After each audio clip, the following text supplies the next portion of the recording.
Hello, and welcome to this week's lecture. This week we're going to talk about historical fiction.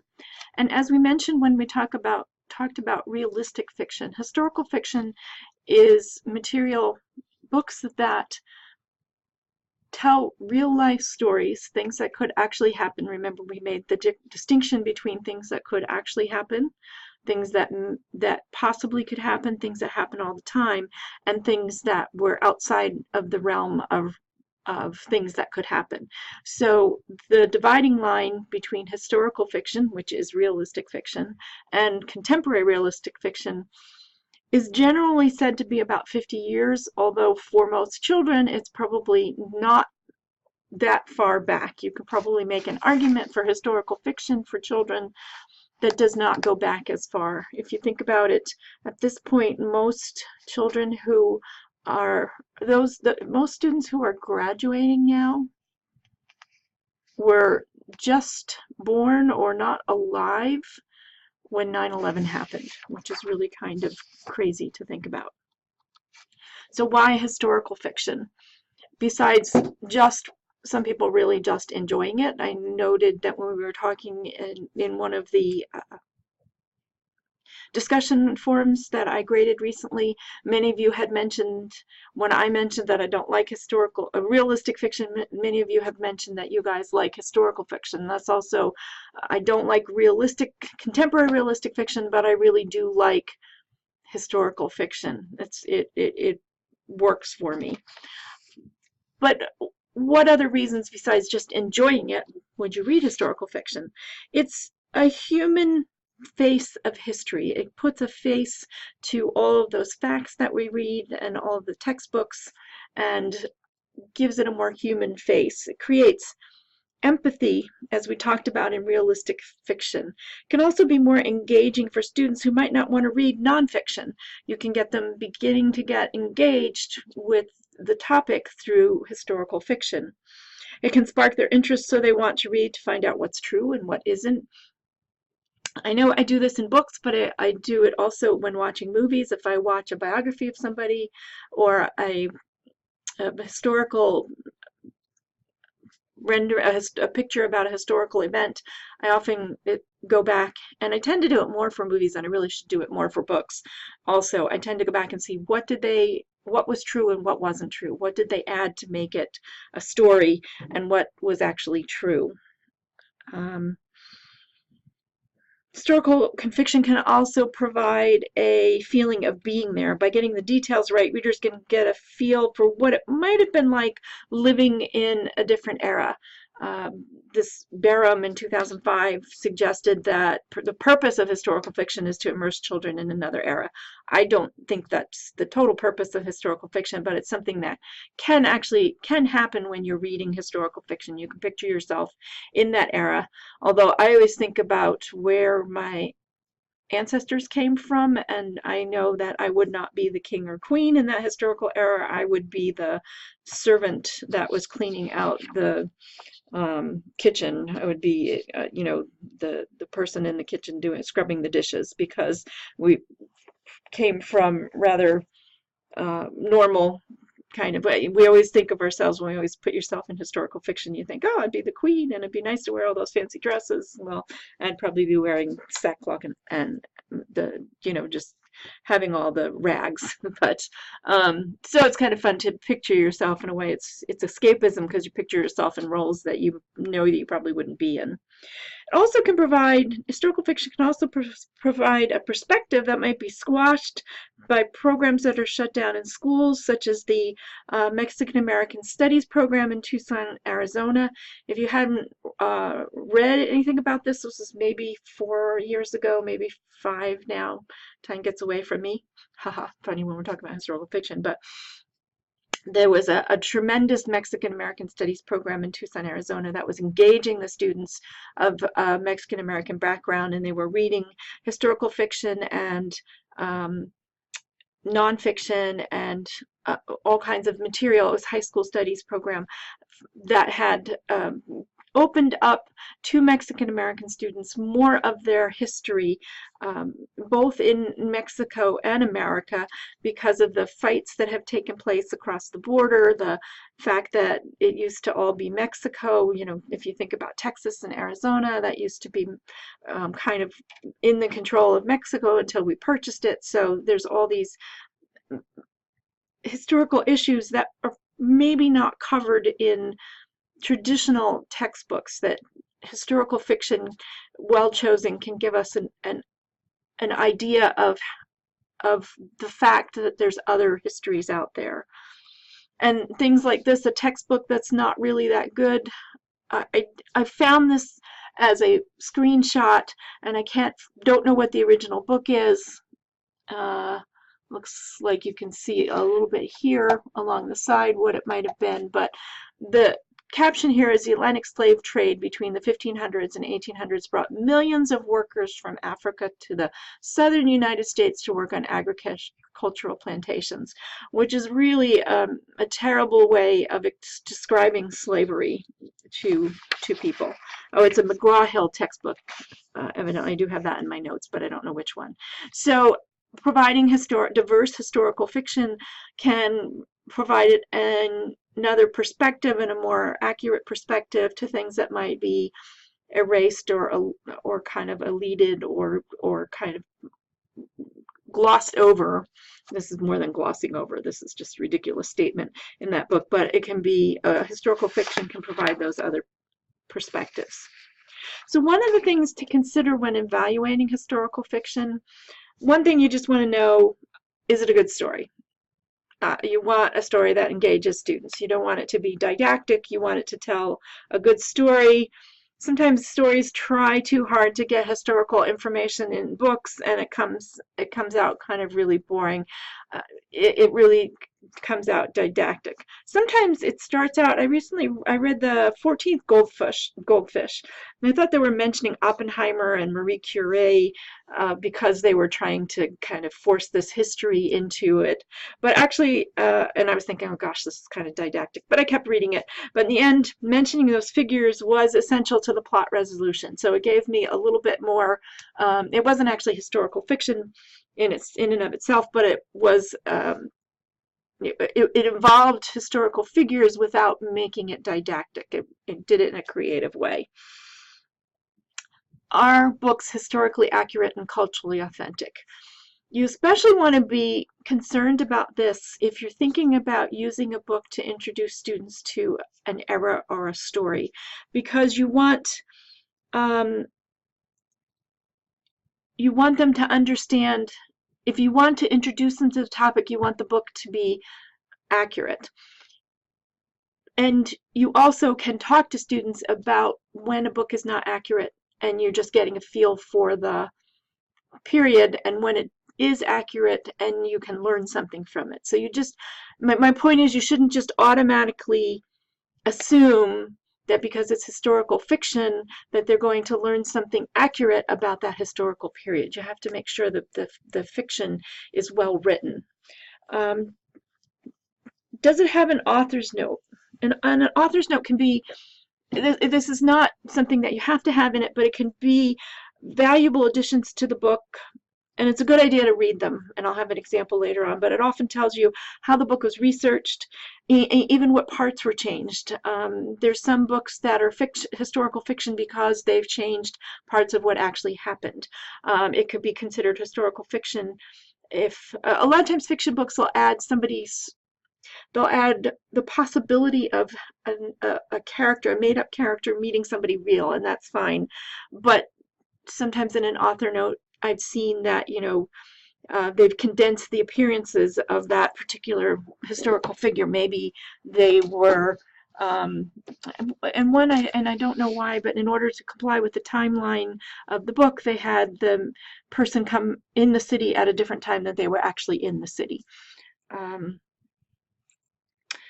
So it's good to read the author's notes, especially before you use a book with a class.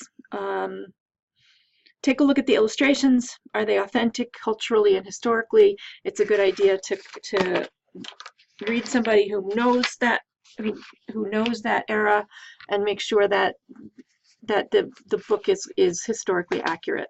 Especially, again, I mean, there's nothing wrong with reading historical fiction that takes liberties, as long as you know that it's historical fiction and it's taking liberties. If you're using it to say this is the period, you need to be very clear that it's accurately portrayed, or that you make sure that you talk about what's not accurate. Cheatham talks about different kinds of historic accuracy and cultural authenticity. So Cheatham talks about discrete facts that can be correct, and discrete facts are either basically right or wrong. When the airplane was invented, if you have something in the 1300s that has an airplane that's not fantasy or parallel universe, you know that it's not historically correct. If a famous person was at a certain place and time, if when you talk about when the Magna Carta was signed and who was there, there's evidence for who was there, and those facts should be correct if you're looking for historically accurate fiction. Probabilistic facts are really harder to get correct, and you have a little more leeway. Those have to do with clothing, language, houses. Those are some of the things that give you the feeling of the time. And if you want students to get a culturally authentic and historically accurate feeling of the time, those probabilistic facts have to be as accurately researched as possible. So clothing's a really good example. Language, what language was being used, and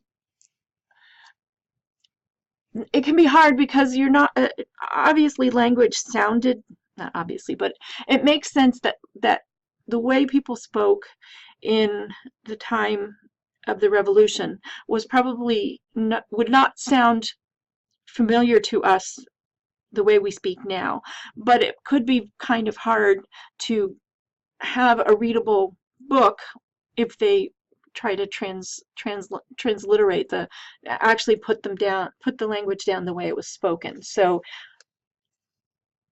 it's something you could certainly discuss, and would be a great learning opportunity to talk about how this might be the same, how this might be accurate, and how it might be changed. But one of the reasons why you want to think about, are these facts correct, discrete and probabilistic fact, is that it could change somebody's perception of history. If we continue to get all of our facts from culturally inauthentic historical fiction, it could change our perception of what was and what wasn't happening in history. And that's why I gave you the reading from this week that talks about a danger of historical fiction, and that it can stereotype and shift our perceptions. And that's fine as long as we recognize them and understand that how it's different from actual historical likelihood. Thinking about, everybody, I always think about this with reincarnation. Everybody who there was a craze in I think maybe the 70s, 60s or 70s, where people were being regressed to past lifetimes. And of course, everybody that who was regressed to a past lifetime was, Cleopatra, or, Abraham Lincoln's wife, or Abraham Lincoln, or, so, but it's important to understand that you would have probably been the person who cleans the stable out, that, there was 90% of people were not Abraham Lincoln or in his social circle if you lived in Washington, D.C. So it's just understanding how incorrect, historically inaccurate, and probabilistic facts that are not accurate can shift our perception of what might have been going on at a time. Things about, you don't think about how much insects, lice were a fact of life in certain periods of time. Not that you want kids reading about lice all the time, but it could change how you think about that time. The other thing I want to talk about is fictionalized history, which is different than historical fiction. And this book bugs the heck out of me because I love Eleanor Roosevelt. I think she's amazing. Amelia Earhart was an amazing, groundbreaking pilot.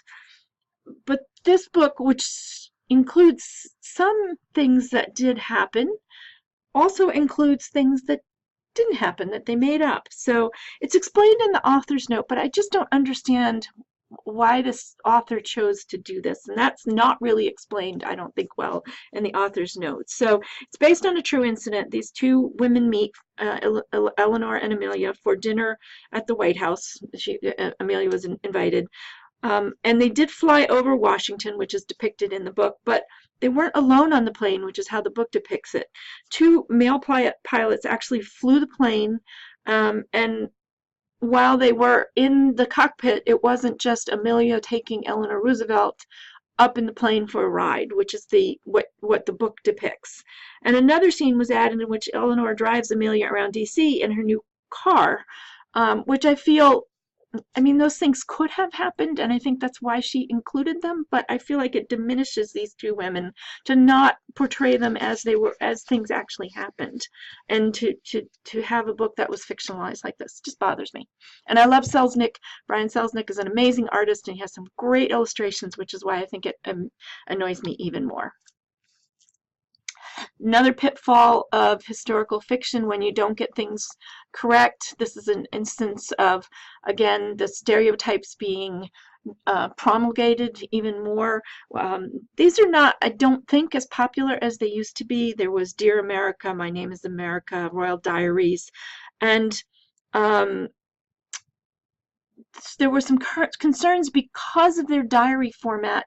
Students who read them might think they were actually reading real diaries of people, and the historical accuracy was not always as good as it should have been, especially when you're presenting people with this diary, children with this diary format. So it was kind of reinforcing, they tended to reinforce historical myths and erase history.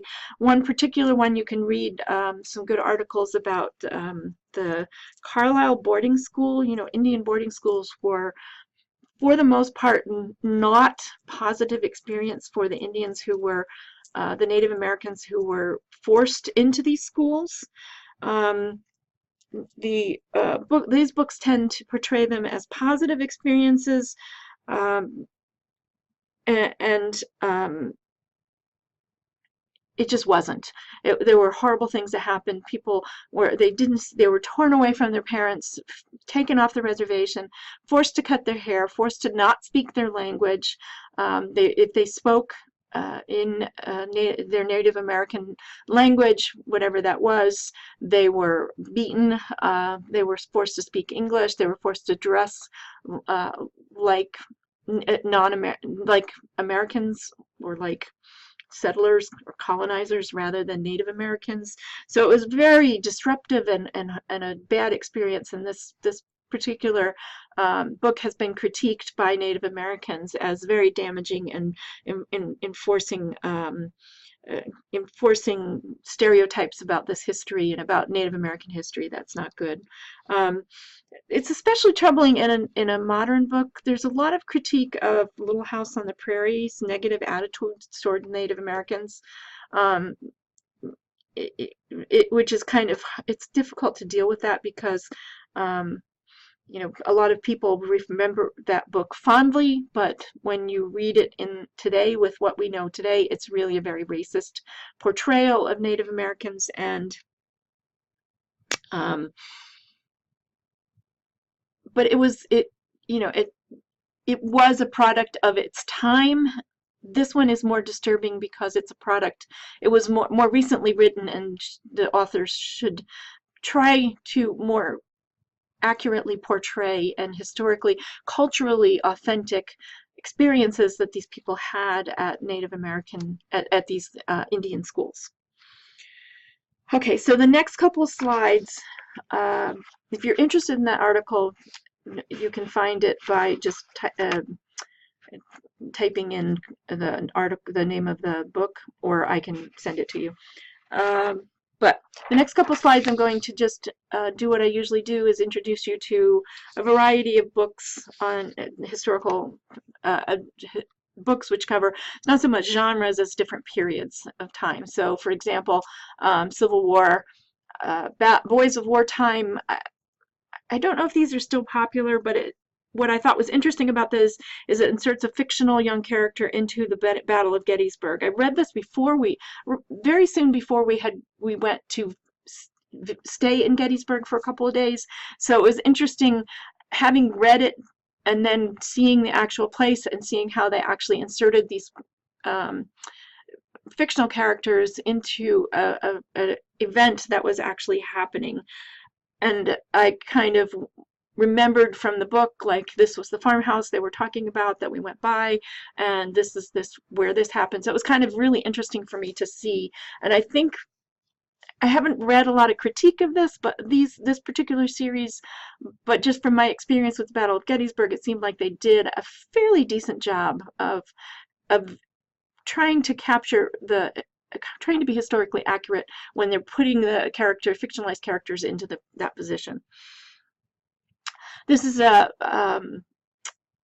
Pink and Say, which I think I might have mentioned in another lecture, and is actually historical fiction in picture book style, about an actual event. It's actually based on a story from her family, but it's fictionalized. So Patricia Polacco writes this, and the two soldiers in the Civil War, Say is hurt, and Pink and his mother nurse Say back to health in the home where they had been slaves. Both are captured by the Confederates, and while Say escapes the POW camp to tell a story, Pink is killed in the camp. Intercontinental Railroad, there's some interesting stories on this from, interestingly, the Chinese perspective, as you might know or maybe not know.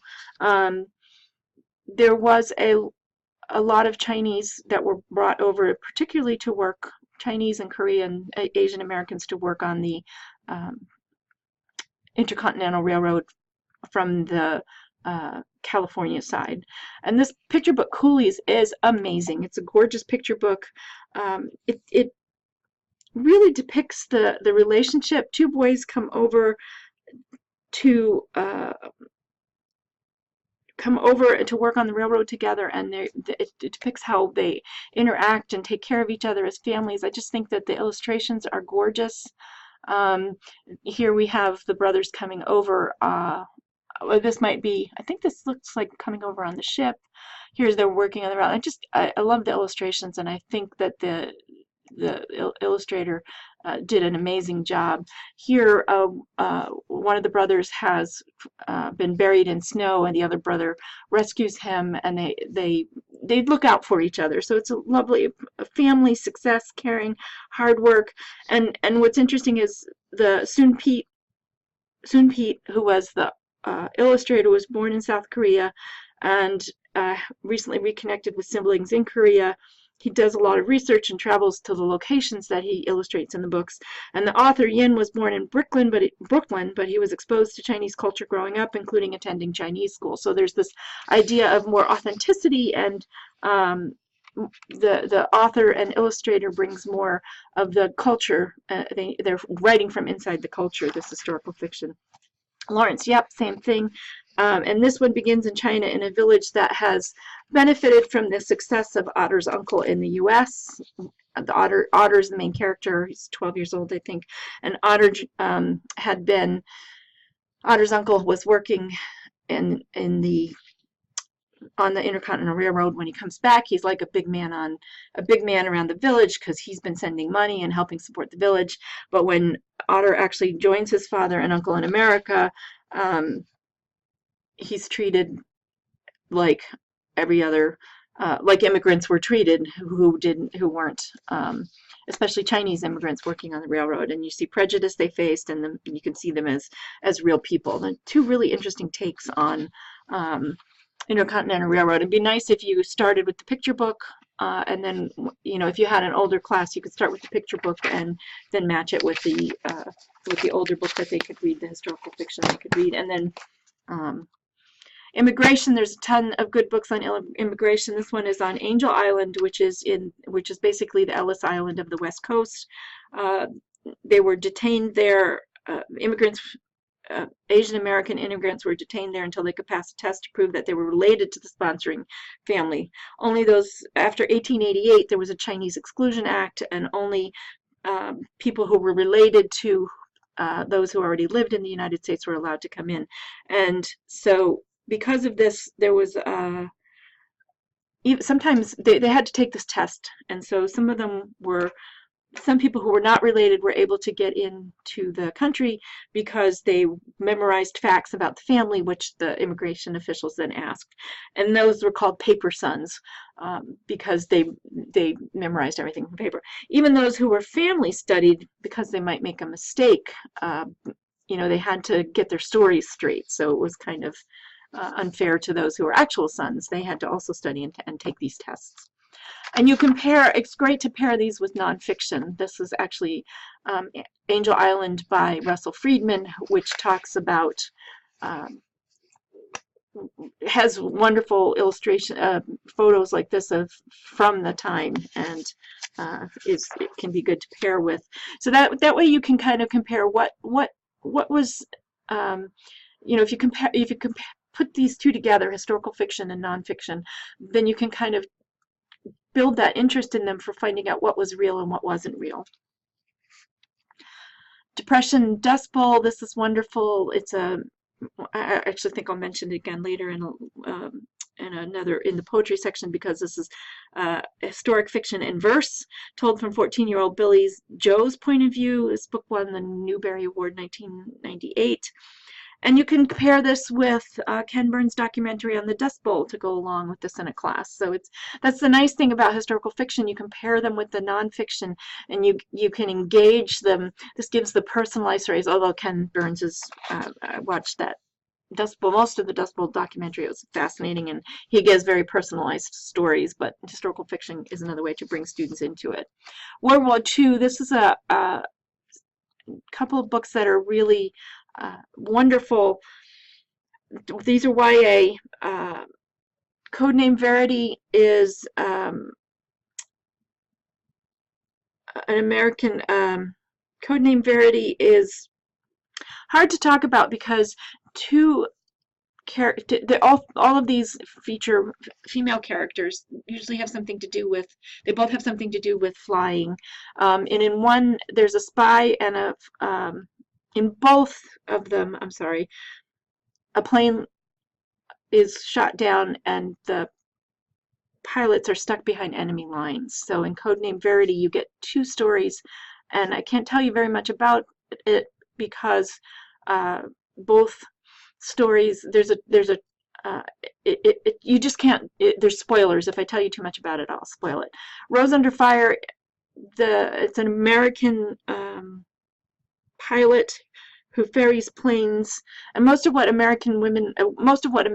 pilots did, and in this case there's one, Codename Verity is British pilot, Rose Under Fire is an American pilot, is in Britain they ferried planes back and forth between fields for repairs to get them in position, and then the men flew them on bombing raids. And of course both of these set up interesting ways to get the main female character to be not doing that and get into trouble behind enemy lines. But the writing's really vivid. Both of them are connected through one secondary character who appears in both books. And it's interesting because you get a very, in Codename Verity, a very British perspective of the war, and Rose Under Fire, actually the